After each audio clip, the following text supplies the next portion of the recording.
Guys, welcome back. Crypto Mainstream, episode 2. I'm not gonna lie, I wasn't sure if this was gonna happen. Episode 1 was for a school project. I'm not sure if you read that, but we put it in the description that it was for a social media presence project, which, by the way, we got an A and an A in the class, and that's all because of you guys making Crypto Mainstream happen.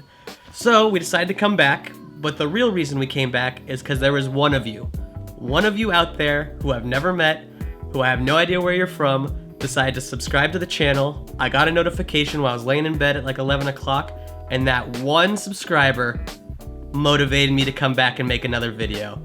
So today we're going to talk about dollar cost averaging with crypto and the stock market. We're going to talk about a little bit of how to get started in investing. But you're probably thinking, why am I all cuddled up in a blanket with some hot cocoa and a fire? Well, because it's going to be story time, and I've got a story for you that starts back in 2017.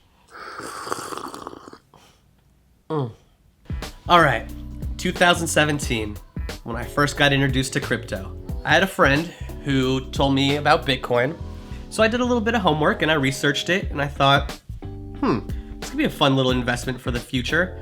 But one thing I will always tell you on this channel and to my friends and family, one thing, if anyone's going to tell you, especially some guy on the internet, about investing your money that you worked hard for, do your own homework, do your own research. Like, you gotta do stuff on your own. You can't just listen to someone and try to follow their lead. Another big thing we're going to say on this channel a lot too is, I'm not a financial advisor. Neither is he. This is all just for entertainment purposes. I'm just a crypto enthusiast. I like to invest a lot in crypto markets. I also invest in the stock market. And that's kind of how all this started. It was back in 2017 with one friend just kind of steering me in the right direction. So if you don't know, in 2017, towards the end, Bitcoin was unstoppable. Back then, Coinbase had about 3 main cryptos. I call them the big 3. It was Litecoin, Bitcoin, and Ethereum. And no matter what you threw your money at, you were making profits. And so I started to feel like I was a trader. So I started reading books like Trading in the Zone and trying to work on my skills. And I could throw money at any crypto, any altcoin, anything, and I was making money. I could just go off a name or a feeling, and I was feeling like everything was unstoppable. I could not stop making money in crypto. I felt like I was a professional trader because I was buying at the right times. I was selling off for Bitcoin and getting rid of some altcoins, and every trade I made was just profitable. And that is not realistic. 99.9% of traders are not profitable. It's that small less than 1% who actually could beat the market and know what they're doing. And they do that with a ton of hard work. They've got a good community around them. Most of them have mentors. They've been studying forever. And that was not me. I was 3 months into trading in crypto, and I just felt like I couldn't lose. But again, all of a sudden the market changes, things start dropping, and all of a sudden you're losing money, but you felt that feeling of how good it is to be unstoppable, to make all the right trades and to make all the right moves. And so it's really hard for you to think that you can't get back there. Your brain tricks you, I'm telling you, and it is hard to get away from that. And so after losing a ton in crypto, God, how much of my profits did I lose? It was terrifying. Just kept seeing red. And that's when the whole bloodbath on the altcoins happened in 2018. And now I feel like I found a new strategy because I learned how bad that hurt the first time. And I'm hoping you can learn from my mistakes and you don't do the same thing. So make sure you take your profits all the time. When you got profits, take some out. Set a plan in your head so you know how to make money off this. Now we're going to kind of get into a little bit of how I got into dollar cost averaging and why it's the only way I invest now, both in the stock market and in crypto. So I'm going to take a quick little detour here, but I swear I'm going to come back. But here's another little story. I have a friend, he's super into fitness, he does a lot of CrossFit, he's always eating healthy, and me and him decided that he was going to give me a book to read and I was going to give him a book to read. So like I mentioned earlier, I read a book called Trading in the Zone, which is great for trading, and it teaches any trader kind of a lot of good tips into trying to become a trader. He gave me a book called The Compound Effect, which is basically working out and how you get into good routines. But one thing I do like about The Compound Effect is it talks about basically just doing small things consistently over time. And that's how you get results. And that's exactly what dollar cost averaging is. You're picking a time and you're going to continue to invest, whether it's in crypto or the stock market, and you're gonna pick a point, whether it's every Monday you want to invest $10 or $50 or whatever you have available. You know, you just put it in at a certain time. So no matter what the price is, it's gonna average out over time, because you're not trying to like catch a falling knife or trying to like time the market and do all these like crazy pro trader things. You just know that no matter what, on Monday at noon, I'm gonna invest this much and I'm gonna do it every Monday. And so over a long time, you're building a big stack.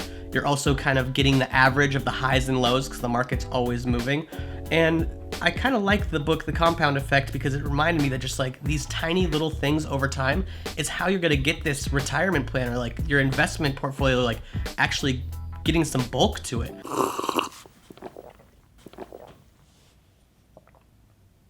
More, please. So the reason I like dollar cost averaging is because it is very low risk. You don't have to worry about timing the market, like I was just saying. You just have to be consistent and do that consistency over time, and that's how you're gonna get big gains while also building a big, basically a big stack for yourself. I personally have 2 days. So every Monday, I put cash into Bitcoin, no matter what the price is. I just know at noon, I'm gonna put a little bit of cash in, and I just do that every single week. Also on Fridays, I buy a stock. And so I just kind of try to do these tiny little things. And when you're first doing it, it doesn't really seem like a lot, but the longer you do it and the longer it lasts, you just keep building this portfolio. You keep building this bigger investment for yourself. And that's why I'm so high on dollar cost averaging now. 1, because I got wrecked trying to be a day trader. And 2, just because I like the idea of low risk when doing investments. And I would say a lot of traders, even pro traders, would recommend for any person who's just getting into it, dollar cost averaging is the way to go. It's gonna save yourself a lot of trouble and a lot of stress, because you just know that no matter what's happening, you've got your plan, and that's what it's all about. And so that's dollar cost averaging, as simple as I can make it. Just one thing to know is never invest anything that you're not willing to lose. I would say for someone who's just starting out in crypto, do something tiny, just to start getting in and start to get that feel of actually investing and trying to build something for yourself. So I would say just keep at it, doing the small, consistent deposits. Just try to build yourself a small little portfolio to start. Don't worry about the big picture in the long run. Just every week, just do one thing to try to make your portfolio a little bit better when it comes to crypto. So guys, thanks again for coming. Of course, you know what I'm gonna ask you to do. Hit that like button. Subscribe to our channel, hit that notification bell. I'm telling you, you have no idea how much it means when I see that little notification on my phone that someone who I've never met subscribes to our channel. It makes me think that I'm actually doing something pretty positive here and that I'm actually doing what I want to do by getting crypto more mainstream. Also, one other thing, if you look in the description below, I actually have some cool little links. There's a link to the Coinbase account. If you do sign up for one, we both get like $10 if you do a certain amount of deposit, which is cool. One thing we're gonna talk a lot about on this channel is getting free stuff. Free crypto, free stocks, we love all of that. Also, there's a Robinhood account, which is commission-free trading, as well as Webull. Both those, if you sign up with the link, you actually get a free stock, and so do I. And again, we love free. Definitely appreciate it. You don't have to use it. You can sign up however you want. But what we really care about is just keep coming back, watching these vids, and hopefully learn something. And that's Crypto Mainstream. We're out. Fingers. Not sure about that out, but whatever. I felt like we did okay. No, yeah, I thought it was actually a lot. Except for I stutter all the time. Ugh, damn it. Will you make me more, please? Salted caramel? Yeah. You're the best.